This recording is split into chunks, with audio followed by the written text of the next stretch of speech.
Bonjour à tous, on se retrouve aujourd'hui pour la première vidéo de l'année 2024, donc je vais bien évidemment commencer cette vidéo en vous adressant mes meilleurs vœux pour cette nouvelle année.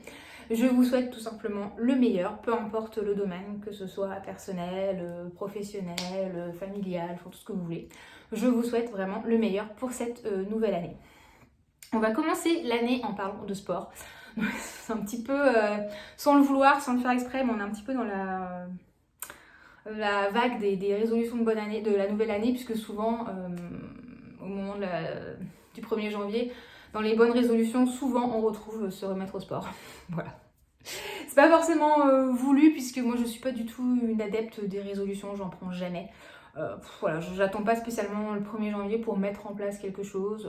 Voilà, si j'ai envie de m'engager dans un projet, si j'ai envie de me fixer un objectif, bah voilà, je fais ça au moment finalement où ça survient et j'attends pas forcément le 1er janvier pour ça. Donc je suis pas du tout adepte des résolutions, donc n'y voyez pas du tout un signe de oui, la bonne résolution de l'année c'est se remettre au sport, pas du tout. En fait, je fais cette vidéo parce qu'on m'a souvent demandé dans les réponses, enfin dans les commentaires, sur Instagram, etc. On m'a souvent demandé de faire une vidéo sur mes conseils finalement pour débuter la course à pied, puisque c'est vrai que sur Instagram je parle beaucoup de course à pied, puisque je pratique la course à pied depuis 1 an et demi à peu près. Alors je fais de la course à pied, mais je fais surtout beaucoup de trail, donc de la course sur sentier. C'est vrai qu'à la base moi je fais beaucoup de randonnée, donc voilà, c'est quelque chose que j'aime bien être dans la nature, j'aime bien être dehors, enfin, voilà. Bref, passons, on n'est pas là pour parler de ça. Mais c'est vrai qu'on m'a demandé mes conseils pour débuter la course à pied. Alors souvent on me demande comme ça dans les commentaires, sur Instagram, par message privé, des vidéos sur des sujets qui concernent le sport, alors que bizarrement sur ma chaîne YouTube ce sont les vidéos qui font moins de vues. C'est un peu paradoxal puisque c'est un petit peu finalement le sujet où j'ai le plus de demandes. Et après j'ai le moins de vues, donc je sais pas. Mais en tout cas, voilà, si c'est susceptible d'intéresser ne serait-ce qu'une petite partie d'entre vous, bah voilà, je fais quand même cette vidéo. Puisque voilà, j'essaie quand même de plaire au plus grand nombre. Donc s'il y a une minorité qui est intéressée par ces sujets, il n'y a pas de raison que je ne les traite pas. Donc je vous mettrai à l'occasion dans la barre d'infos les vidéos sur le sport que j'ai déjà fait. Voilà, si ça peut vous intéresser. Donc, pour en revenir au sujet, on m'a demandé, oui, mes conseils pour débuter la course à pied. Donc, bon, alors, je suis pas forcément la mieux placée pour ça, hein, puisque je suis pas coach sportif. J'ai pas une grosse expérience non plus, hein, ça fait 1 an et demi que je cours. Je suis je suis une coureuse très très lambda. Mais bon, je veux bien voilà, vous donner quelques conseils si vous avez envie de vous mettre à la course à pied, vraiment de partager finalement les petits conseils de base, les petites choses qui moi m'ont pu m'aider. Voilà, si vous avez envie de vous y mettre, c'est vrai que des fois quand on veut s'y mettre, on ne sait pas trop comment commencer, on ne sait pas trop, enfin pour un peu que dans notre entourage finalement on n'est pas non plus de gens qui pratiquent ce sport, bah on se retrouve vite un peu perdu. C'est vrai que sur internet il y a beaucoup d'informations, mais il y a des fois un peu trop d'informations. C'est pas toujours facile de s'y retrouver. Donc là aujourd'hui je vous propose de partager avec vous 5 conseils pour débuter la course à pied. Ouais, je suis coiffée vraiment n'importe comment. Enfin, je vois ça dans le retour et j'ai l'impression d'être un épouvantail. C'est pas grave. On n'est pas sur une vidéo beauté, donc ça va. Donc, je disais 5 conseils pour débuter la course à pied. Alors, le premier conseil que je peux vous donner, c'est vraiment de faire le point sur vos motivations. C'est-à-dire pourquoi vous voulez vous mettre à la course à pied. C'est super important puisque, voilà, on va pas se mentir, une fois que vous allez commencer, il y a des jours où ça va être plus dur que d'autres. Il y a des jours où vous aurez moins envie que d'autres. Des saisons où vous aurez moins envie. C'est vrai que par exemple en hiver, en automne, quand il pleut, en hiver, quand il fait froid, c'est pas toujours, voilà, on n'a pas toujours envie. Hein. Donc c'est vrai que faites bien au départ l'état de vos motivations, puisque quand vous serez un peu dans le dur, et ben ça vous permettra de revenir à ça et de savoir pourquoi vous le faites. Et c'est super important. Dans ça aussi, faire un état des lieux de ces motivations, c'est hyper important aussi pour être sûr finalement que c'est bien ça que vous voulez faire et que c'est pas pour un peu faire comme tout le monde ou parce que c'est à la mode ou parce qu'on voit que tout le monde court. Donc voilà, il faut vraiment vous mettre à courir parce que vous en avez envie et pas pour faire comme les autres. Voilà, mais ça c'est valable finalement pour tout type de sport que vous souhaiteriez commencer. Il faut vraiment le faire parce que vous en avez envie, parce que ça vous plaît et pas pour faire comme tout le monde, parce que sinon ça marchera pas. Donc vraiment faire un bilan sur ça, savoir vraiment pourquoi vous voulez commencer pour justement à un moment y revenir si vous avez besoin, savoir vraiment pourquoi vous le faites à un moment où ce sera plus difficile, où vous serez moins motivé, et ben ça vous remettra un regain de motivation. Pareil, si vous souhaitez juste vous mettre à courir pour perdre du poids, et ça c'est valable pour tous les sports, se mettre à faire du sport juste pour vous perdre du poids, pareil, ça ne marchera pas sur le long terme, parce que faire du sport ne fait pas maigrir, ça aide à maintenir un point de forme, mais ça ne fait pas perdre du poids en tant que tel. Et si c'est votre seule motivation, et ben le jour où vous allez vous rendre compte que ça marche pas, ça va vous démotiver et vous aurez plus rien entre guillemets à quoi vous raccrocher. Donc ça peut être une des motivations, mais ça ne doit pas être la seule. Les motivations, elles sont variées, hein. Ça peut être perdre du poids ou maintenir son poids, ça peut en faire partie. Mieux dormir, parce qu'on sait que l'activité physique aide en général à mieux dormir, puisqu'une fatigue, on récupère beaucoup plus vite d'une fatigue physique que d'une fatigue mentale. Ça peut être passer du temps dehors, voilà, si vous aimez être dehors, passer du temps dans la nature si ça vous plaît. Ça peut être améliorer votre condition physique. Par exemple, vous dire que si vous devez, si un matin l'ascenseur est en panne et que vous avez 4 étages à monter, ça ne posera pas de difficulté puisque vous aurez amélioré votre condition physique et que ça passera sans problème. Être en se sentir mieux, être en meilleure forme, etc. Enfin, les motivations, elles peuvent être vraiment diverses. Ça peut être aussi juste, se bouger en soi, c'est une motivation, c'est gratifiant. Ça fait toujours plaisir d'avoir, en général, on regrette jamais une sortie, on est toujours content de soi. Donc voilà. Ça peut être plein de choses. Après, ça c'est vraiment très très personnel. Mais commencez bien par faire un état des lieux de ça. Et vraiment commencer parce que ça vous plaît et parce que vous en avez envie. Ça, c'est vraiment important. Deuxième conseil, ça va être l'équipement. C'est important de bien s'équiper. Alors, il n'y a pas besoin de dépenser des 1000 et des 100. Mais il va vous falloir impérativement une bonne paire de chaussures. Ça, c'est non négociable. Et si vous êtes une femme, une bonne brassière de sport, un bon soutien-gorge de sport en fonction de votre poitrine. Parce que la course à pied, je vous fais pas un dessin, mais il y a des impacts et ça peut pas être très très agréable. Donc c'est important d'être bien soutenu à ce niveau-là.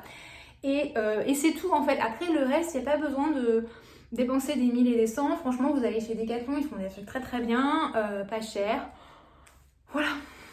Il n'y a pas besoin de... si vous pratiquez un autre sport, vous pouvez certainement recycler vos tenues pour ça. Il n'y a vraiment pas besoin de dépenser des 1000 et des 100, mais c'est vrai que les chaussures et la brassière, c'est un peu les deux incontournables. Je vous mettrai dans la barre d'infos, parce que j'ai un code promo, j'ai pas un code promo, pas du tout, mais c'est un lien de parrainage qui est qui bénéficie à tous les clients du site, donc c'est pas du tout un avantage ou autre, mais j'ai un lien de parrainage sur le site Iron qui vous offre 10 € sur votre première commande, donc je vous mettrai ça dans la barre d'infos si ça vous intéresse. Iron c'est pas mal, c'est vrai que pour les chaussures etc, il y a souvent quand même des promos intéressantes, donc au moment, maintenant c'est passé, mais au moment du Black Friday, il y a souvent des promos intéressantes. Après, il y a les Running Week où il y a aussi des promos intéressantes. Donc ça permet de s'équiper quand même à moindre coût. Par contre, je vous conseille pour une première paire de chaussures d'aller en magasin pour vous faire conseiller, pour essayer. Parce que c'est pas forcément évident. Là aussi, il existe tellement de chaussures, tellement de... C'est un marché énorme. C'est vraiment... après, c'est du pur business, mais... c'est un marché énorme, il y a énormément de choix, c'est pas facile de s'y retrouver, donc je vous conseille éventuellement d'aller en boutique, essayer, voir, quitte à après les acheter sur internet, hein, mais pour une première paire c'est peut-être mieux. Troisième point, et c'est un point essentiel quand vous commencez la course à pied, c'est d'y aller progressivement, c'est la base. En fait, on est biologiquement, mécaniquement, tous faits pour courir. Ça, il n'y a pas de sujet, tout le monde est fait pour courir. L'être humain est fait pour courir, mais en gros, vu nos modes de vie actuels, le corps il peut avoir un peu oublié comment ça se passe. Donc en fait, il faut vraiment y aller progressivement pour que votre corps ait le temps de s'habituer à cet exercice, qu'il ait le temps de s'habituer à l'effort, que vos tissus aient le temps de s'adapter. Donc que ce soit les muscles, les tendons, les articulations, Tout ça, ça va se mettre en place, le corps va s'adapter. Le corps est une machine merveilleuse, peu importe ce que vous lui faites, enfin, peu importe ce que vous voulez lui faire faire, il va s'adapter. Ça, c'est imparable, mais par contre, il faut lui laisser le temps. Donc c'est pour ça qu'il faut vraiment y aller très progressivement. Les premières sorties, ça va être souvent des alternances de course et de marche pour voilà, petit à petit s'habituer avec une fréquence, des sessions plutôt courtes avec, voilà, ça va être peut-être 2 fois par semaine. Vous n'allez pas courir, voilà, du jour au lendemain, vous n'allez pas vous mettre à courir 4 fois par semaine, non. Vraiment, c'est y aller vraiment très très progressivement et ça, pour ça, il y a des plans d'entraînement qui sont faits pour les débutants. Je sais que sur la plateforme Campus Coach, il y a un plan débutant. Je vous mettrai ça dans la barre d'infos. Je ne sais plus si le plan est gratuit ou pas. Parce qu'en fait, sur Campus Coach, il y a des plans qui sont gratuits. En fait, il y a une partie de la plateforme qui est gratuite et une partie qui est payante. Donc le programme débutant, je ne sais plus s'il est gratuit ou payant. Je crois qu'il est gratuit. Sinon, je vous mettrai un lien de parrainage. Comme je suis inscrite sur la plateforme, j'ai un code parrainage qui vous offre, je crois, un mois d'essai. Je crois que c'est ça. Donc je vous mettrai ça aussi, j'ai un code parrainage, donc je vous mettrai ça. Vous savez ça, je crois que sur Decathlon Coach, ils ont ça aussi, des programmes débutants. Ça peut vraiment être bien parce que c'est quelque chose, voilà, vous n'avez pas, en fait, l'avantage de ce genre de programme, c'est que vous n'avez pas à réfléchir. En fait, vous avez juste à prendre le plan et à le suivre et vous n'avez pas à vous poser de questions sur qu'est-ce que je dois faire, combien de temps, à quelle fréquence. Voilà, vous suivez le truc, en général, c'est bien fait et ça va vous permettre vraiment d'y aller progressivement, de progresser tranquillement. Voilà, sans vous dégoûter, sans vous écœurer, parce que c'est un peu le risque aussi de la course à pied quand on commence et qu'on y va vraiment pleine balle et tout, en fait au bout d'un moment on peut s'écœurer. Donc ce genre de plan permet vraiment d'y aller progressivement, c'est vraiment pas mal. Ça peut être une bonne piste et puis encore une fois ça vous évite en fait, voilà, vous avez juste à vous laisser porter. Donc voilà, vous n'avez pas à vous dire voilà, il faut que je fasse ci, il faut que je fasse ça, je sais pas trop, voilà, vous suivez le truc. Logiquement, c'est fait pour, et souvent, ça va être des alternances de course et de marche. Mais vraiment, la progressivité, c'est la clé. Parce qu'en fait, il y a énormément de coureurs à pied qui se blessent, surtout dans leur première année. Et en fait, dans la plupart des cas, les blessures, c'est dû à ça, en fait. C'est un manque de progressivité. Il faut vraiment y aller doucement. Encore une fois, il faut laisser au corps le temps de s'adapter. Et après, une fois qu'il se sera adapté, ce sera bon. Mais c'est vrai qu'il faut prendre le temps. Donc voilà, très très important. J'insiste parce que c'est vraiment la clé et c'est pas le but en fait de commencer pour être blessé 3 mois après, s'arrêter, reprendre, enfin bref, non. L'idée c'est de commencer. Finalement l'idée c'est de commencer et de ne plus s'arrêter. Donc voilà, si vous êtes stoppé par les blessures, c'est un peu dommage. Donc vraiment je vous conseille ce genre de plan, mais dans tous les cas, vraiment allez-y progressivement, augmentez progressivement la distance que vous parcourez. Vous n'allez pas courir 10 km à la première session, c'est pas la peine. Voilà, mais augmentez progressivement la durée de vos sorties, augmentez progressivement aussi la fréquence de vos sorties, votre volume hebdomadaire, ça s'augmente petit à petit. Et c'est vrai qu'un plan comme ça peut vraiment vous aider. Ensuite, 4e point essentiel, ne vous comparez pas aux autres. Alors ça, c'est facile à dire, mais c'est très dur de ne pas le faire. Mais c'est vraiment la clé, vraiment, ne vous comparez pas aux autres. Les réseaux sociaux, surtout, c'est un petit peu la course à toujours plus, toujours mieux. Enfin, pardon, mais c'est un peu le concours de celui qui pisse le plus loin, faut le dire. Et il y a beaucoup de gens qui, voilà, se gossent un peu, voilà, oui, moi je cours telle distance en tant de temps, machin, gna, enfin bref.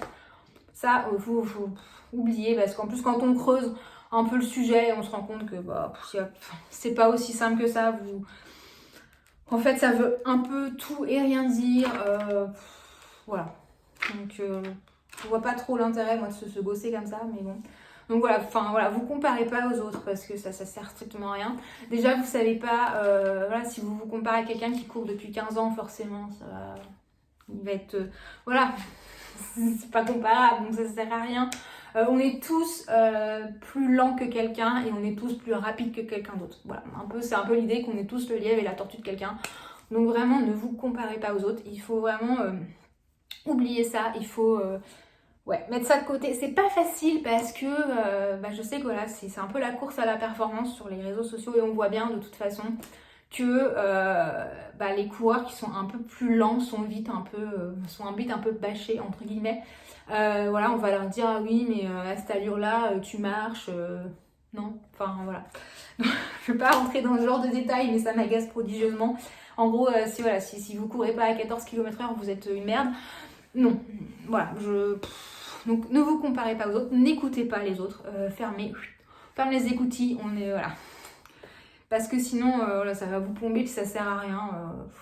Cherchez même pas. Moi, c'est un sujet ça m'agace prodigieusement. À partir du moment où quelqu'un court, à partir du moment où quelqu'un se bouge, etc., peu importe ce qu'il fait, peu importe ses performances, on doit toujours l'encourager et jamais le bâcher. Enfin, je trouve ça ridicule. Donc vraiment, à un moment, il faut fermer tout ça. Laissez les autres de côté. Concentrez-vous sur vous. Si vous devez vous comparer, c'est à vous-même. Je sais qu'il y a des applications du style Strava qui, des fois, vous proposent quelque part de revoir, enfin vous mettre, voilà, il y a un an, en gros, vous faisiez ça. Et des fois, c'est pas mal parce que ça permet de se rendre compte du chemin qu'on a parcouru. Parce qu'on se rend compte finalement de nos progrès. C'est pas toujours facile de se rendre compte qu'on a progressé parce que voilà, c'est petit à petit.